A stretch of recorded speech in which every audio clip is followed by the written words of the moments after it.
It is quite unbelievable that it has been so long, and yet sometimes it feels like it was just yesterday. It is hard to imagine it has been 6 months since Southwest Florida changed forever. What we saw was complete devastation. It's almost hard to put it into words. More than 50,000 homes damaged or destroyed in Lee County alone. When I look around and see the homes that were totally destroyed, or, water up over the kitchen tables and so forth, I personally was very lucky. 33,000 forced out of their homes and into shelters. Some people still don't got beds, they're sleeping on the floor. Some people still don't have power. But there is light at the end of the tunnel. Our beaches are cleared. It's a big thing for us to go down and watch the sunsets. Businesses are opening their doors again. So it's really neat to see that energy back at the marina. And although the road to recovery is long, you know what we have ahead of us, but where we've come is extraordinary and Herculean. There is still hope we will build back better than before. 6 months, although it is still very painful for us, we feel like there's hope. That hope is keeping us going as we rebuild from the worst storm to ever hit Southwest Florida. Thank you so much for watching NBC2. I'm Peter Busch.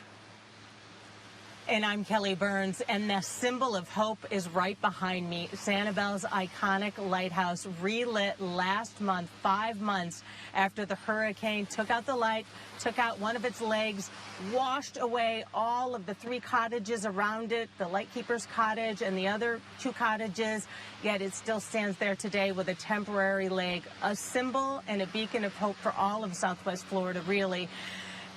6 months ago, I would have been under about 5 feet of water. They got 10 feet of storm surge, at least on this part of the beach. A lot of Sanibel's beaches are washed away, but 5 of the 7 beaches on this island are reopened. There's not a lot of spring breakers out here. This isn't your typical March, but we did see boaters coming up on the island today. And when I drove across the causeway, it was really emotional because I had been fearful of Southwest Florida's weather for quite some time, and this gave me hope. It just was a beautiful, beautiful day, so we will recover. Well, Fort Myers Beach took the brunt of the hurricane. They got 15 feet of storm surge. That reduced most homes and businesses on the beach just to rubble and pilings. It's hard to even tell where you are. There are no markings. We sent NBC2's Trent Bennett to the beach to gauge their recovery. Dave, thank you. One of the most terrifying moments of my broadcast career came in the middle of our live coverage as the hurricane made landfall, when a family trapped in their home on Fort Myers Beach called my cell, desperate to be rescued. God, my house is underwater. Bill and Natalie Hinckley knew their one-story canal front home was no match for 10-foot waves on top of a 12-foot storm surge. Yeah, I had to swim out of my house. My house was too low. Braving 120-mile-an-hour winds, they swam to a neighbor's 2-story house and made this call for help. I need to get this out there in case anybody can come help. Can you show me the video of how far the water is? Okay, so where are you right now? Their call broadcast live on NBC2. We hoped someone watching would be able to help. I don't know. We got to make a little decision here because this is getting worse by the second. Okay. We called the fire chief for a lifeline. Trying to shield themselves from the wind and the rising water. But outside? Outside or inside? The phone just died. And then we lost contact. The phone just died. That was a lot to take in, and we're going to be thinking about those people, and we'll get in touch with them. But if it happened to them. All right. Boy, am I glad to see you. 6 days later, I was finally able to get to the Hinckley's home near Fort Myers Beach. I mean, we just ended up crashing in that top room right there. All night, that's where you slept? All night, yeah, and, you know, we watched the house burn down the street. Must have been terrifying. Yeah, it was. Natalie could only think of her 2 children in Miami with her mom. So I was just like, this is it. I even FaceTimed my mother and I was saying my goodbyes. 6 days later, even Bill was still processing how close they came to death. I'm getting. Yeah, no, it's good. I appreciate it. We felt all the love, that's for sure. I was just really scared. And I'm so glad you're okay. It just broke my heart, just coming back home the next day and just seeing nothing.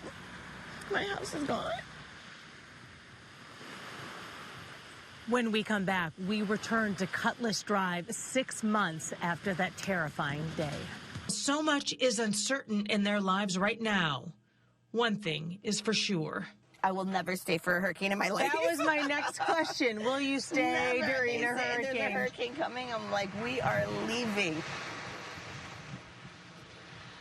And I spoke with Natalie about PTSD, and she says it's definitely something her family is suffering from, as so many families in our community. And Peter and Allison, I think when that next storm warning comes up, just the warning of it, it's going to bring a flood of emotions back for so many people in this community. And Sweet William, he just broke my heart, and he's just a good boy, and we certainly hope for the best. It could have been so much worse. I was thinking the exact same thing watching that story, is that so many people probably are processing still the trauma of that day.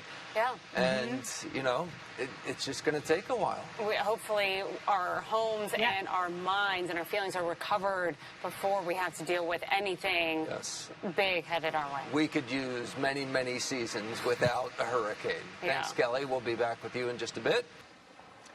And I know so many people were suffering from the storm. I know, my parents are still living with us to this day until their home is restored. But I just have some advice to people. Try to get out and see the beach. I haven't been to the beach since the hurricane, and this has just really renewed my spirit and made me love this community all over again. It's beautiful out here tonight.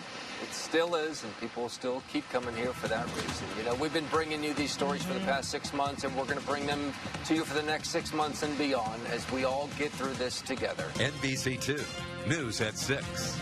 I am shocked. I was looking on my phone first before I came out, and I said, I've never seen a warning about air quality here. I thought it was just fog. From Inglewood to Everglades City and everything in between, a thick haze has blanketed all of our neighborhoods today. Welcome to the NBC2 studios in central Fort Myers. We are on the roof. We have a clear shot of downtown Fort Myers, but you can't see anything today. Thanks for watching NBC2. I'm Peter Busch. And I'm Kellie Burns. You probably saw it when you woke up this morning and thought it was fog, but it's actually smoke. I thought, oh my God, what's that? I thought, must be the dew or the mist from overnight. And then I thought, well, the sun's been out long enough. Then I wasn't sure what the heck it was. I've never seen that, and I thought, we're in Florida. We're sticking out in the water. You know, we're supposed to be in fresh air. It's not from a local burn. The smoke traveled some 1,500 miles south from wildfires raging in eastern Canada for the past couple of months. NBC2 First Alert meteorologist Rob Duns is tracking the smoke and when it should clear up. Hurricane Idalia made landfall along the coast of Florida's Big Bend near Keaton Beach as a strong Category 3 storm around 7:45 this morning. NBC2 anchor Alan Campbell is in Perry, Florida, just about 20 miles away from where the storm made landfall. Alan. We're only halfway through this. That was some of our broadcast a year ago today at this time. We are live now tonight on Fort Myers Beach on the 1-year anniversary of Hurricane Ian, and just to hear it brings all those memories back again from the studio. 1 year ago today, the storm was destroying many of your homes, killing some of our friends and neighbors. It was unlike anything Southwest Florida had ever experienced. Our goal today is not just to look back on all the devastation, but we also want to look at how far we've come in that year since. And, you know, one of the best ways that you can do that is from above. After the storm, you took a tour over the barrier islands and the hardest hit areas to see the devastation. And just a couple weeks ago, I was up in a helicopter to go over those same areas and look at, you know, what has changed since. So this one is going to focus specifically on Sanibel, Pine Island, Matlacha. Look at this mess. Right now, we're just before the Sanibel Causeway, so we're not in the middle of nowhere. We're just off of Summerlin Road, and there's still just debris scattered, but it speaks to the challenge of getting into these sensitive wetlands, and how do you retrieve this stuff? In some spots, it looks like everything is back to normal, but there are other places where you can tell the recovery is going to take much, much longer. So this is the Mount Lachey Bridge, which collapsed with the storm surge from Hurricane Ian. And, you know, all the people on Pine Island and Mount Lachey were worried they were going to be trapped for a long, long time. But the state sent out construction crews round the clock here for about a week straight, and they were able to get it up and running so that people could cross back on to Mount Lachey and Pine Island. Still doing some long-term repairs on the bridge, as you can see, with the crane and the other construction equipment. But it has been open for traffic since about a week after Hurricane Ian. I think, if I remember, it was the day that President Biden came in to visit that the state announced that Mount Lachey Bridge had reopened. Just absolutely gorgeous day out here. A little warm, but hey, it's not raining. There's no storm. And if that's one thing that the hurricane, I think, has taught all of us, is that we have to appreciate the good days, because there are more good than bad. Yeah, and we also look constantly at the physical scars that we see around our community, but we can't forget the emotional pain that this storm caused for so many people. I mean, this was the deadliest storm in Southwest Florida history by far, in Florida in general. You know, 72 people died that day, and today community leaders came together to remember those lives lost. We must acknowledge the human toll this disaster is having on all of us. I talked with residents across the island who are exhausted. Some are struggling to see the light at the end of the tunnel. And I want to say to each of those folks, we understand what you're going through. We're here going through it with you.